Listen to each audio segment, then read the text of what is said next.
Yo, I'm Lunatic. I should be surfing with my buddies behind me, but I have some community service to clear up. So my task is teach you the basic landscape of Bailware. But before we do that, let me bring in Tara, the IT pro, to explain some things. Hey there, I'm Terabyte. I want to give you some quick pointers on how to best experience Bailware. Bailware was designed to be run full screen on a modern monitor.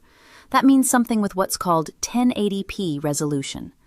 Nowadays, people have monitors that are capable of much more, but that's what we targeted for because it's pretty standard in business.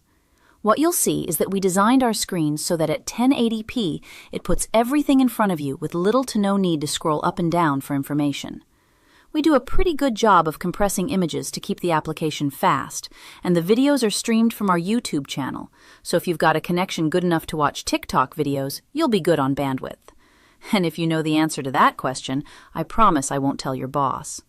I would say just maximize the browser and you should be good to go. Back over to you, Lunatic. Okay, I'm going to pull up my laptop and walk you through the general layout of Bailware. I'll be focusing on the primary dashboard where agents will spend most of their time. We'll be talking a bit about colors and what they mean, and how to really use the application workspace. Let's do a screen share. Bailware runs what we call a three-block layout. The first block, over here to the left, is navigation. The second block is reference, access, and control of workspace. The third block is both drill down and workspace. When you first log into Bailware, you will land on a page called Recent Files. These are the files that you and your colleagues have worked on recently. You'll see here that we have some different colors for specific records. The colors indicate the status of the file. Pink is usually bad, meaning you need to watch that file, or maybe it just needs some information entered. Blue means that the file has a court date today. And yellow means it has a court date coming up in the next 5 days.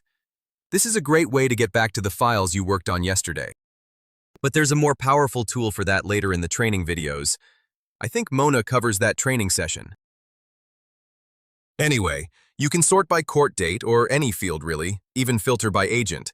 If you click on a file, it will provide you a high-level review of the file. Watch while I do a single click on mine. You can see that in the third block I get general information about my file. There is an overview section, a charges section, a notes section, and finally a payments and transactions section. The official name we use for these sections is accordion, because in effort to minimize scrolling, like what Tara was talking about, is they are each collapsible. We bring this concept into the file dashboard as well. But while we're here, I want to show something on the charges accordion. Watch what happens when I turn on the court info button.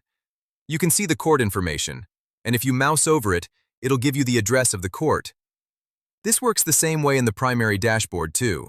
While we're on this page, notice the buttons on the notes accordion. We'll be talking about those when we get to the next page. I'm going to, this time, instead of giving a single click, I'll do a double click on my file, and we'll move over to the file dashboard together. The file dashboard is where agents will spend most of their time. So let's talk about some basic functions. I want to point out the buttons on the header of block 2. Watch what happens in block 3 when I turn specific accordions on and off with the toggle buttons. You'll see that it follows the same accordion pattern as the Recent Files page, except that here, you can select what you want to see.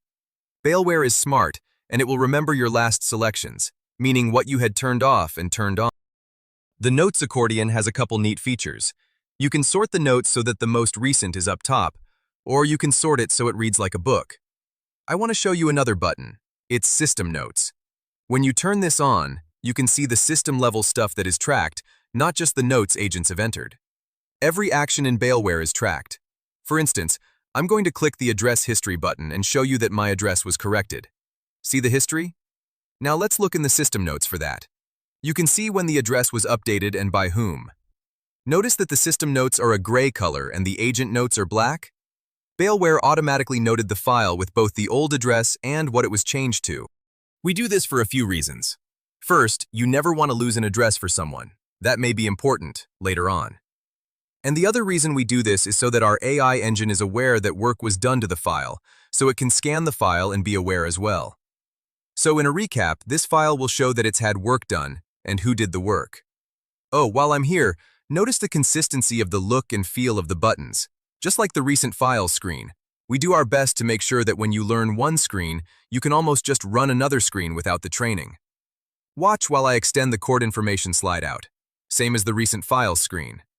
The buttons in the note accordion are the same too. I only have about 10 seconds left, so let me introduce you to Anna. She's going to get you more familiar with some more features on the main dashboard. I have to warn you though, don't ask questions. Any girl with the name Anna Sasson isn't meant to be messed with.